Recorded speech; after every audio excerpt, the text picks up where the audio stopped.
पशुधन को गुणवान बनाना, पौध सुरक्षा को सिखलाना, खेती के सब गुर समझाने, भारत का सरताज बनाने, आठों पहर है संग तुम्हारे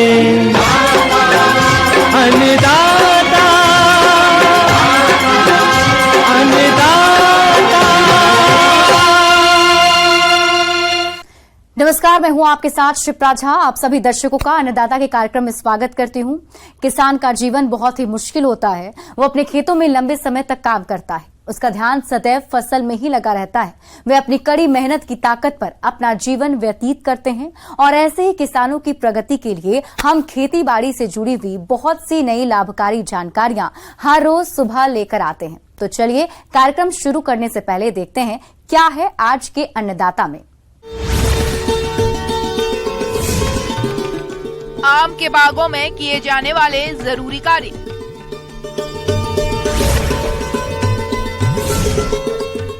मिर्च की उन्नत किस्में और रोपाई तकनीक पर जानकारी।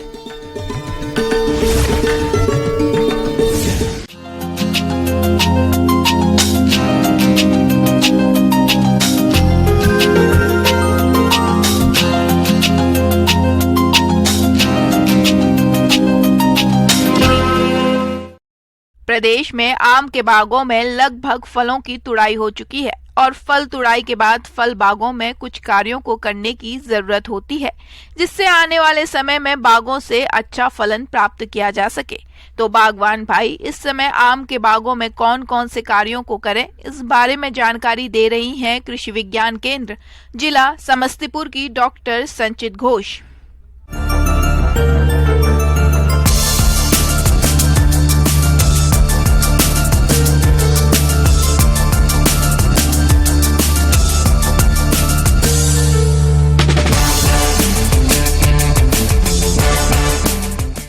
आज हम लोग बात करेंगे कि आम टूटने के उपरांत हम लोग को क्या क्या सावधानी अवलंबन करना है और क्या क्या करना है ताकि अगले साल अच्छा पैदावार हम ले सकते हैं। तो सबसे पहले मैं ये बताना चाहूँगी कि आम तुड़ाई होने के बाद हम लोग को जो आम का जो टहनी है, जो बीमारी युक्त टहनी है या फिर जो टहनी है कि दो आपस में पौधा के साथ सट रहा है, तो ऐसा टहनी को हम लोग को क्या करना है, कट कर देना है। मतलब मैं बताना चाहूँगी कटाई छटाई के बारे में। तो सबसे पहले कटाई छटाई बहुत ही आवश्यक है, इसलिए ताकि जो सूर्य की रोशनी है वो आपके बगीचा के नीचे तक पहुँचे। उसके बाद क्या करेंगे, उसमें ब्लू कॉपर, जो कॉपर ऑक्सीक्लोराइड नाम से आता है, तो वो उसका हम लेप एक जो है लगा देंगे जहाँ पे कटी हुई पोर्शन है उसमें, और उसका हम पेड़ में स्प्रे भी कर सकते हैं 3 ग्राम प्रति लीटर के अनुसार से। उसमें क्या होता है, जो भी फंगल इन्फेक्शन रहता है, फफूंद से जनित जो भी बीमारी रहता है, तो वो कम हो जाता है। तो उसके बाद हम क्या करेंगे, कटाई छटाई के बाद जो है खेत को बहुत अच्छे से जोतना भी बहुत ज़रूरी है। इसलिए ज़रूरी है कि बहुत सारा जो कीड़ा का अंडा रहता है वो खेत में रहता है, तो उसमें क्या होता है कि हम स्प्रे तो ज़रूर कर देते हैं, उसके बाद 15 दिन के बाद वो अंडा से फिर बच्चा निकल के फिर पेड़ पे चढ़ जाता है और फिर नुकसान पहुंचाता है। तो इसलिए तुड़ाई के बाद खेत को उत्तर दक्षिण की ओर से एक बार पूर्व पश्चिम की ओर से अच्छा से जुताई करना बहुत ही आवश्यक है। और उसके बाद क्या करते हैं हम लोग, उसको फिर से अगले साल अच्छा पैदावार हम ले सके, इसलिए उसमें पोषक तत्व डालना भी बहुत ही ज़रूरी है। उर्वरक या खाद का प्रयोग पेड़ के चारों तरफ एक थाला बनाकर करना चाहिए। 1 वर्ष के पौधे के लिए ऐसा थाला प्रमुख तने से 30 सेंटीमीटर की दूरी छोड़कर पेड़ के घेरे के दायरे में बनाना चाहिए। मिट्टी को 15 से 20 सेंटीमीटर गहराई तक खोदकर उसमें उर्वरक मिलाना चाहिए। खाद मिलाने के बाद सिंचाई करें, जिसमें गोबर की खाद 10 किलोग्राम, अंडे की खली 5 kilogram, urea 200 kilogram, single super phosphate 500 gram, muriate of potash 200 ग्राम का प्रयोग करें। कृषि विभाग से संपर्क करके प्रति वर्ष के हिसाब से उर्वरकों की मात्रा में बढ़ोतरी करें। तो उसके लिए हम क्या करते हैं कि पौधा का जहाँ पे कैनोपी खत्म होता है, मतलब छाया जहाँ तक आता है, उस दूरी पे हम लोग एक रिंग बेसिन बनाते हैं। किसान भाई जो भूल करते हैं उसमें क्या करते हैं कि जो खाद वगैरह जो डालते हैं वो पेड़ के बस पास ही डाल देते हैं। तो ये गलती कभी ना करें, हमेशा छाया जहाँ पे खत्म हो रहा है वहाँ पे गोलाकार बेसिन बना लीजिए और उसी नाली में जो है खाद खली जो भी आपको डालना है, सिंचाई करना है, उसी में किसान भाई करे। तो ये अपनाना बहुत ही आवश्यक है। उसमें हम आप क्या कर सकते हैं कि पौधा का उम्र के अनुसार आप डाल सकते हैं खाद खली। तो उसमें क्या है, सड़े हुई गोबर की खाद हो या फिर केचुआ की खाद हो, 10 से 15 किलो प्रति पौधा आप डाल सकते हैं। साथ मिट्टी में बहुत सारा कीट रहता है जो भी ऊपर चढ़ के पत्ता काट देता है, तो उसके लिए हम 4-8 ग्रैन्युल्स यूज़ करते हैं ताकि वो ना करे। उसके बाद क्या करते हैं कि आप उसमें पोषक तत्व मतलब नाइट्रोजन जो है 100 ग्राम, पोटाश जो है 50 ग्राम, फॉस्फोरस जो है 50 ग्राम आप दे सकते हैं प्रति पौधा। आम के बागों में गुजिया कीट का प्रकोप अधिक होता है। ये जमीन से निकलकर पेड़ों पे चढ़ जाता है। इन कीटों की अधिक संख्या से नुकसान हो जाता है क्योंकि ये कीट पेड़ पर चढ़कर पत्तियों और बौर का रस चूसकर उन्हें नुकसान पहुंचाते हैं। प्रति बौर कीट की ज्यादा संख्या होने से फल भी नहीं बन पाते हैं। यदि गुजिया कीटों का प्रकोप अधिक हो तो क्लोरोपाइरीफास 1.5% चूर्ण 250 ग्राम प्रत्येक पेड़ की दर से तने के चारों ओर गुड़ाई कर मिट्टी में मिलाए जाने से इस कीट का नियंत्रण हो जाता है। और मैं बताना चाहूँगी कि आम में ये जो मीलीबग जो बोलते हैं, दूधिया शायद बोलते हैं इसको, तो उसमें क्या है, उसका नुकसान वो करता है स्पेशली जनवरी से लेकर के देखा जाता है कि मार्च के समय में। तो उसका क्या है, अंडा जो है वो जमीन में रहता है। तो इसलिए क्या करते हैं हम लोग नवंबर दिसंबर के टाइम में जो है पॉलीथीन गॉज 200 से 300 गॉज का पॉलीथीन शीट ले लेते हैं और जैसे कि आप देख सकते हैं कि जमीन के नीचे से ऊपर तक उसको लपेट दे सकते हैं और ग्रीस से ऊपर और नीचे भाग टाइट कर सकते हैं। तो उसमें क्या है कि जो कीड़ा है वो नीचे से ऊपर चढ़ नहीं पाता है, और अगर चढ़ भी जाएगा तो बाद में उसको हम स्प्रे के द्वारा कम कर सकते हैं। और कीड़ा का अंडा जो है वो खत्म करने के लिए खेत को जोतना बहुत ही आवश्यकता है। तो और साथ ही साथ सिंचाई भी आवश्यक है, बरसात के बाद एक सिंचाई। तो मैं ये आग्रह करूंगी कि किसान भाई खाद देने के बाद उसमें सिंचाई का प्रबंधन जरूर करें ताकि अगले साल वो अच्छा पैदावार ले सके। किसान भाइयों, अब लेते हैं एक छोटा सा ब्रेक।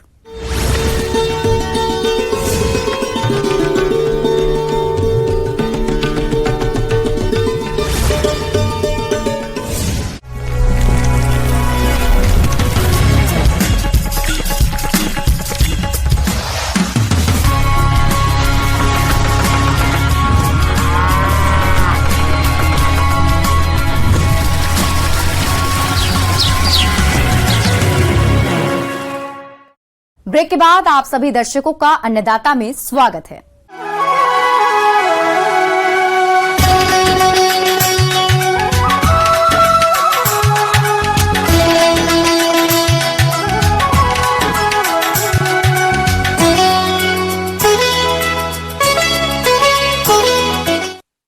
खेती यदि तकनीक और सूझबूझ के साथ की जाए तो बड़े मुनाफे का सौदा होती है। कुछ फसलों की खेती में किसान कम लाभ पाते हैं, जबकि कुछ फसलें ऐसी होती है जिससे किसान अच्छा खासा फायदा कमा लेते हैं। मिर्च की खेती भी ऐसी ही मोटी कमाई वाली है, बस इसको सही तरीके से करने की जरूरत है, जिसके बारे में बता रही हैं बिहार कृषि विश्वविद्यालय सबो की कृषि वैज्ञानिक डॉक्टर शिरीन अख्तर।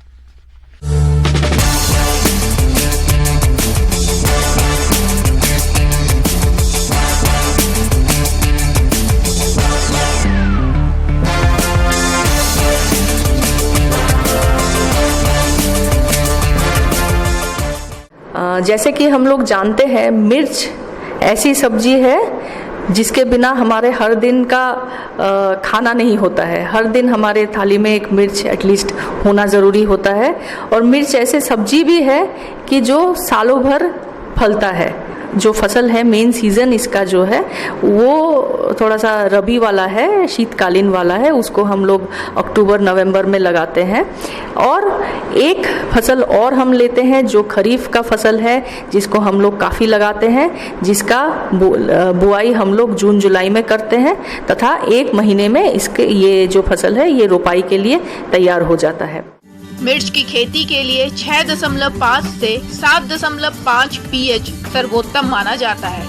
वैसे तो हरी मिर्च की खेती सभी प्रकार की मिट्टी में की जा सकती है, लेकिन अच्छे जल निकास वाली बलुई दोमट मिट्टी, लाल दोमट मिट्टी जिसमें कार्बनिक पदार्थ की मात्रा अधिक हो, वो मिट्टी सबसे उपयुक्त मानी गई है। मूल प्रक्षेत्र में लगाने से पहले अच्छे से खेत की तैयारी करनी होगी। 3 से 4 बार अच्छे से जुताई करके लास्ट में पाटा से उसको लेवलिंग भी कर लेना पड़ेगा। और लास्ट जब जुताई होगी, शेष जुताई के समय पे जो है 250 क्विंटल अच्छे से सड़ी हुई गोबर की खाद या कंपोस्ट जो है हम लोग खेत में पर हेक्टेयर मिला देंगे। तो इसके साथ साथ में खाद पानी भी ज़रूरी है। तो गोबर की खाद की बात हमने कर ली है, साथ साथ में रासायनिक खाद भी बहुत ज़रूरी होता है। तो बेसल डोज के तहत में जो है 75 किलो प्रति हेक्टेयर का फॉस्फेट और पोटैश भी 75 किलो देते हैं। साथ में 50 किलो जो है रासायनिक नाइट्रोजन भी उसमें देते हैं प्रति हेक्टेयर के लिए। और लगाने के रोपाई के जो है 1 महीने बाद बाकी 50 किलो नाइट्रोजन जो है टॉप ड्रेसिंग के तहत पे हम लोग उसमें अप्लाई करते हैं। और उसके 1 और महीने बाद में जो है और 50 किलो नाइट्रोजन टॉप ड्रेसिंग करते हैं। तो टॉप ड्रेसिंग, हर टॉप ड्रेसिंग के बाद में अच्छे से पौधे में मिट्टी भी चढ़ाया जाता है और उसको क्यारी अच्छे से मेंटेन किया जाता है। मिर्च की संकर किस्में काशी अर्ली, काशी हरिता, उजाला, तेजस्विनी, अग्नि, चैंपियन, सूर्या की खेती करके किसान अधिक पैदावार ले सकते हैं। सामान्य बीज की मात्रा 1.5 किलो प्रति हेक्टेयर लगती है और मिर्च की हाइब्रिड किस्मों के लिए बीज की मात्रा 200 ग्राम से 250 ग्राम प्रति हेक्टेयर लगती है। मिर्च के बीज की बिजाई करने से पहले उसको उपचारित कर लेना चाहिए ताकि बीज का अंकुरण सही हो। बीज को 3 ग्राम थीरम और 2 ग्राम कार्बेडिज्म प्रति किलो बीज से उपचार कर लेना चाहिए। इस प्रकार से 3 से 4 सप्ताह में नर्सरी पौध रोपाई के लिए तैयार हो जाती है। कुछ अच्छे किस्म आप लोग लगा सकते हैं, जो जैसे कि पंच C1 है, पूसा ज्वाला है, पूसा सदाबहार है, उसके बाद में पंजाब सुर्ख है, पंजाब लाल है, ये सारे किस्म मिल जाती है। और या फिर सूरजमुखी है, बुलेट है, इनको भी आप लोग लगा सकते हैं। और इसके साथ साथ में जो है हम लोगों को याद रखना पड़ेगा कि रोपाई करने से पहले हम लोग जैसे नर्सरी से बिजड़ा को उठाएंगे, रोपाई करने से पहले उसको ट्रीटमेंट करते हैं। पहले कोई भी फंजीसाइड में देके ट्रीटमेंट करते हैं। हम लोग यूजुअली कार्बेंडाजिम यूज़ करते हैं, उसका 1 ग्राम प्रति लीटर पानी के दर से हम लोग बीज की जो बिजड़ा की ट्रीटमेंट करेंगे उसमें हम लोग उसको 10 मिनट बिजड़ा को डिप करके रखेंगे। और उसके बाद में अच्छे से बेड्स बन जाएगी, बेड्स बनती है और क्यारियों में हम लोग मिर्च की रोपाई करते हैं। तो 2 क्यारियों के बीच में जो है दूरी हम लोग 60 सेंटीमीटर का देंगे तथा जब हम पौधा लगाएंगे उसमें पौधे से पौधे की दूरी जो है वहाँ पे 45 सेंटीमीटर हम लोग बरकरार रखेंगे। और मिर्च की पौधे जो है हम लोग रोपाई करेंगे शाम में रोपाई करने से जो है ट्रांसप्लांटिंग शॉक हम बोलते हैं, उसमें ट्रांसप्लांटिंग शॉक कम से कम लगती है और उसमें पौधा जल्दी से जल्दी रिकवर करने की कोशिश करता है और रिकवर। किसान भाइयों, पशु हमारे देश की ग्रामीण अर्थव्यवस्था है और कृषि का मुख्य आधार है। लेकिन इन पशुओं से अधिक दूध उत्पादन के लिए जरूरी है कि आप पशुओं की उन्नत नस्लों के पालन के साथ साथ कृत्रिम गर्भाधान करवाने पर भी आपको विशेष ध्यान देना होगा। तो आप गाय भैंसों में कृत्रिम गर्भाधान किस प्रकार से कराएं, लेकिन इस कार्य को कराते समय आप कौन कौन सी सावधानियों को ध्यान में रखें, इस बारे में जानकारी दे रही हैं पशु वैज्ञानिक डॉक्टर शिल्पा साहू।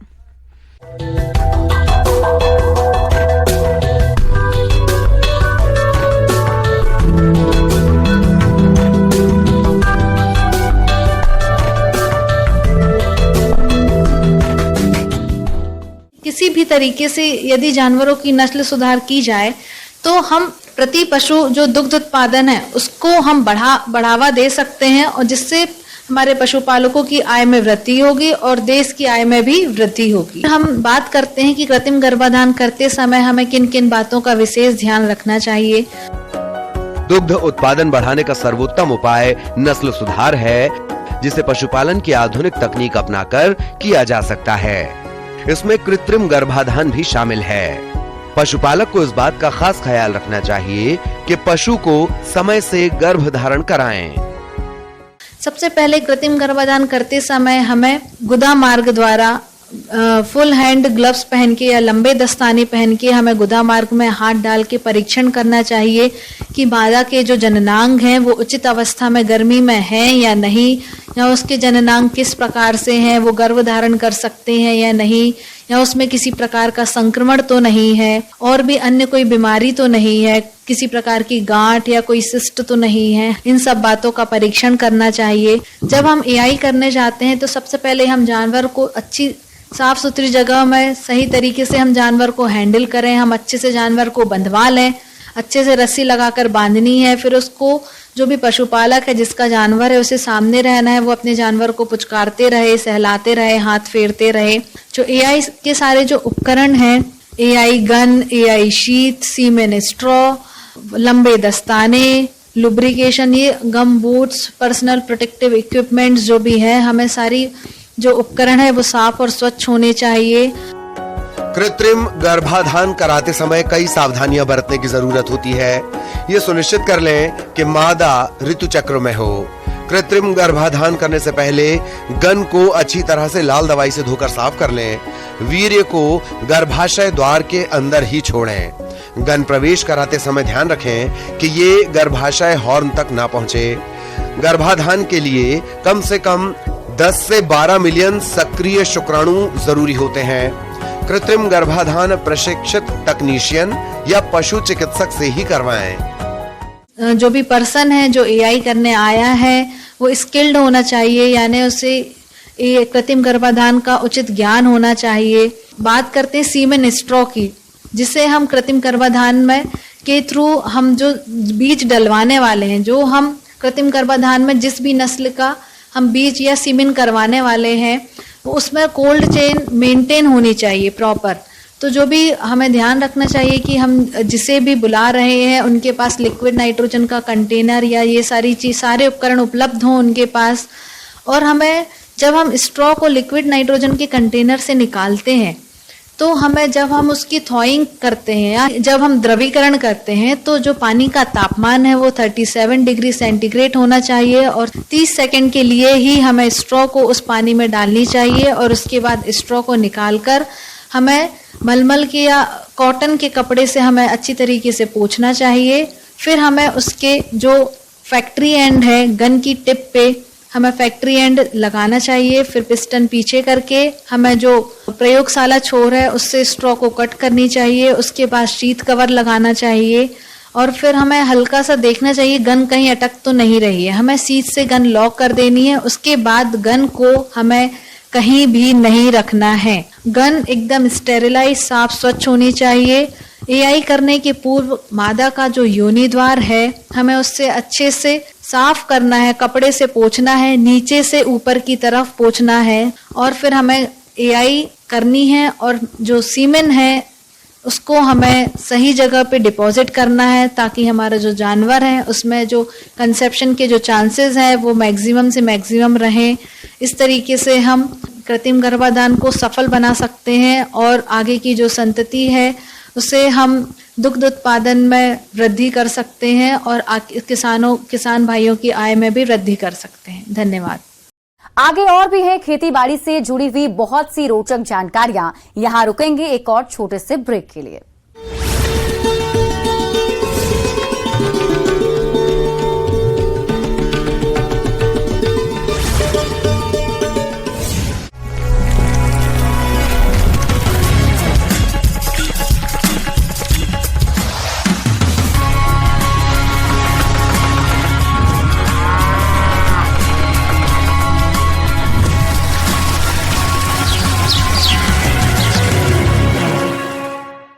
ब्रेक के बाद एक बार फिर से आप सभी दर्शकों का अन्नदाता के खास कार्यक्रम में स्वागत है।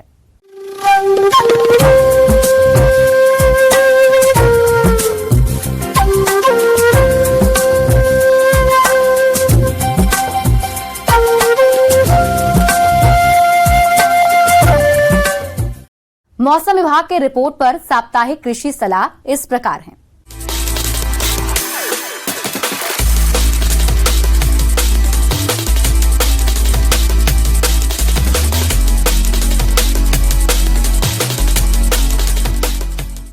कृषि विज्ञान केंद्र ग्राम निर्माण मंडल सर्वोदय आश्रम सोखो देवरा नवादा से भेजे गए मौसम पूर्वानुमान के आधार पर किसान भाइयों को सलाह दी जाती है कि जिनकी धान की नर्सरी 20 से 25 दिन की हो गई हो तो तैयार खेतों में धान की रोपाई शुरू करें।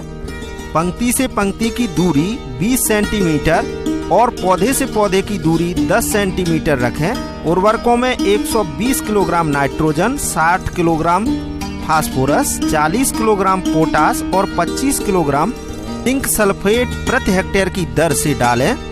धान के खेतों की मेड़ों को मजबूत बनाएं, जिससे वर्षा का ज्यादा से ज्यादा पानी खेतों में संचित हो सके।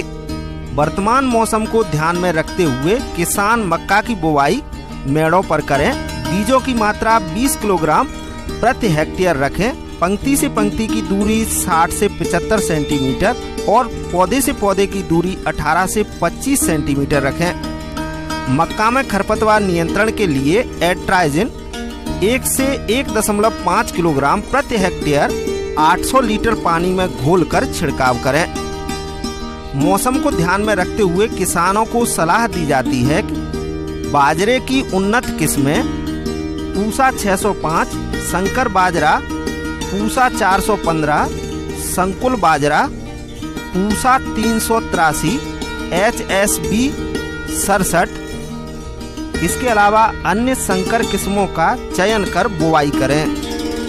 बाजरा के बीजों को थीरम या मैंकोजेब दवा की 2 ग्राम मात्रा प्रति किलोग्राम बीज की दर से उपचारित करने के बाद ही बुवाई करें। ये समय बैगन फूल गोभी की पौधशाला बनाने के लिए उपयुक्त है। किसान भाई पौधशाला में कीट अवरोधी नायलॉन की जाली का प्रयोग करें ताकि रोग फैलाने वाले कीटों से फसल को बचाया जा सके। पौधशाला को तेज धूप से बचाने के लिए छायादार नेट द्वारा 6.5 फीट की ऊंचाई पर ढक सकते हैं। इस मौसम में फसलों के नए बाग लगाने वाले गड्ढों में गोबर की खाद मिलाकर 5.0 मिलीलीटर क्लोरोपाइरीफॉस 1 लीटर पानी में मिलाकर गड्ढों में डालकर गड्ढे को पानी से भर दें ताकि दीमक सफेद लट से बचाव हो सके। पौधे किसी प्रमाणित नर्सरी से ही खरीदें। मौसम को देखते हुए बकरियों को कृमिनाशक दवाई फेनबंडाजोल 125 mg का प्रयोग खिलाने में करें। प्रतिदिन बकरियों को 5 ग्राम नमक व 10 ग्राम खनिज मिश्रण अवश्य देना चाहिए। दुधारू पशुओं को दाना मिश्रण के रूप में भूसा, चोकर, खली, नमक, हरे और शुष्क चारे का मिश्रण, मिनरल मिश्रण अवश्य देना चाहिए। पशुपालक अपने पशुओं को बारिश के जल जमाव से अपने पशुओं को बचाएं। इस समय पशुओं में खुरपका, मुंहपका रोग और कृमियों की संक्रमण की संभावना बढ़ जाती है।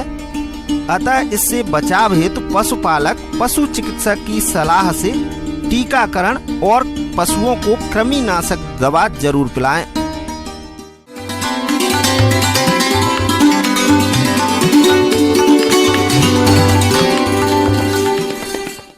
और आइए अब जानते हैं अन्नदाता निःशुल्क फोन के माध्यम से पूछे गए समस्याओं का समाधान।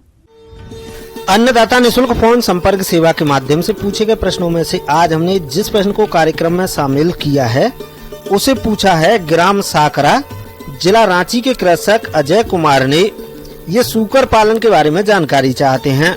तो अजय कुमार जी, आपकी जानकारी के लिए प्रस्तुत है कार्यक्रम का ये अंश। किसान भाइयों, आज हमारा जो चर्चा का विषय है वो है सूकर पालन। तो सूकर पालन में हम सिलसिलेवार चर्चा करेंगे। जैसे सबसे पहले हम चर्चा करेंगे कि अगर हमें सूकर पालन की तरफ चलना है तो हमें किन किन चीज़ों की ज़रूरत पड़ेगी। तो जैसे सबसे पहले हमको क्या है, एक अच्छे शेड का निर्माण करना पड़ता है, और वो शेड ऐसा होना चाहिए कि जिसमें आप पिगलेट भी रख सकें और जिसमें आप मादा भी रख सकें, जिसमें आप कुछ नर भी रख सकें, क्योंकि आपको नर, मादा, पिगलेट और फिर ग्रोवर, बीच में एक स्टेज आती है ग्रोवर, उनको भी रखने की व्यवस्था करनी पड़ती है। तो आपको अपना शेड उसी हिसाब से बनाना है ताकि शेड में पर्याप्त जगह हो। शेड में फिर आपके चारों तरफ से रोशनी आ सके। शेड में फिर जैसे वातावरण जो है, बाहर से हवा अंदर आ सके, अंदर से बाहर जा सके, नहीं तो शेड जो है सफोकेटिंग हो जाता है। किसान सूकर पालन की शुरुआत करते हैं तो उनके लिए फायदे का सौदा हो सकता है। सूकर पालन कोई भी किसान कर सकता है और इसके लिए सरकार द्वारा भी सहायता प्रदान की जाती है। इसके मांस में प्रोटीन होने की वजह से इसके मांस की मांग अधिक है। मादा सूकर एक बार में 10 से 12 बच्चों को जन्म देती है और इस व्यवसाय में इनके रहने के स्थान और अन्य सामग्री पर कम निवेश की आवश्यकता होती है। देश में सूकर की काफी प्रजातियां हैं, लेकिन मुख्य रूप से लार्ज व्हाइट यॉर्कशायर, लैंड्रेस, हल्का सफेद यॉर्कशायर, हैम्पशायर, ड्यूक इंडिजीनियस और घंघरू, साथ ही झारसूक आदि अधिक प्रचलित हैं। जानवर रख लिए, उसके बाद फिर आपको ये लगता है कि अब इसको खिलाने की समस्या, दाने की, चारे की, ये सारी समस्याएं जो आती हैं, तो उसमें जो सबसे ज़्यादा ज़रूरी है वो ये है कि हमें उसको जो है न्यूट्रिशियस आहार देना चाहिए, और उस आहार के लिए वो चीज़ें चुननी चाहिए जो आसपास आपके अवेलेबल है। रेडीमेड फीड भी आते हैं, लेकिन रेडीमेड फीड थोड़ा सा आपको महंगे पड़ेंगे, इसलिए आपको फॉर्मुलेशन करने में, जैसे फॉर्मुलेशन करना है तो मक्के को आप 40% रखें और 20% राइस पॉलिश रखें, 20% राइस ब्रान रखें, और जीएनसी लगभग 18 से 20% रखें, और उसी बीच में 1-2% आप सॉल्ट या मिनरल मिक्सचर मिला सकते हैं। उसमें मिला करके आप अपने राशन का फॉर्मुलेशन कर सकते हैं। और अपना थोड़ा सा फार्म पर सबसे ज़रूरी है वो ये है कि साफ़ सफाई रखें, ताकि कोई भी इस तरह की बीमारी अगर आसपास भी फैल रही है या इधर से आ रही है तो एक पशु से दूसरे पशु में ना जाए। अंदर भी आप डेली वहाँ पे साफ़ सफाई करवाएं।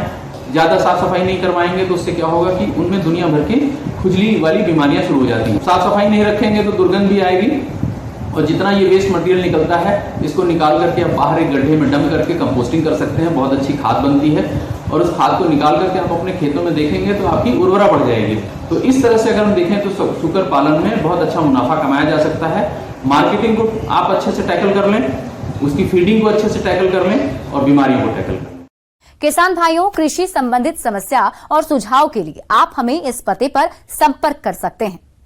प्रोड्यूसर अन्नदाता, news 18 Bihar Jharkhand, Ramoji film city Hyderabad 501512। साथ ही आप हमें ईमेल भी कर सकते हैं। हमारा ईमेल है p18annadatabihar@nw18.com। इसके अतिरिक्त आप हमें निःशुल्क हेल्पलाइन नंबर 1800889216 पर सोमवार से शनिवार सुबह 10 बजे से शाम 4 बजे के बीच संपर्क कर सकते हैं। अब समय हो रहा है आपसे विदा लेने का। कल इसी वक्त फिर से होगी आपसे मुलाकात। नमस्कार।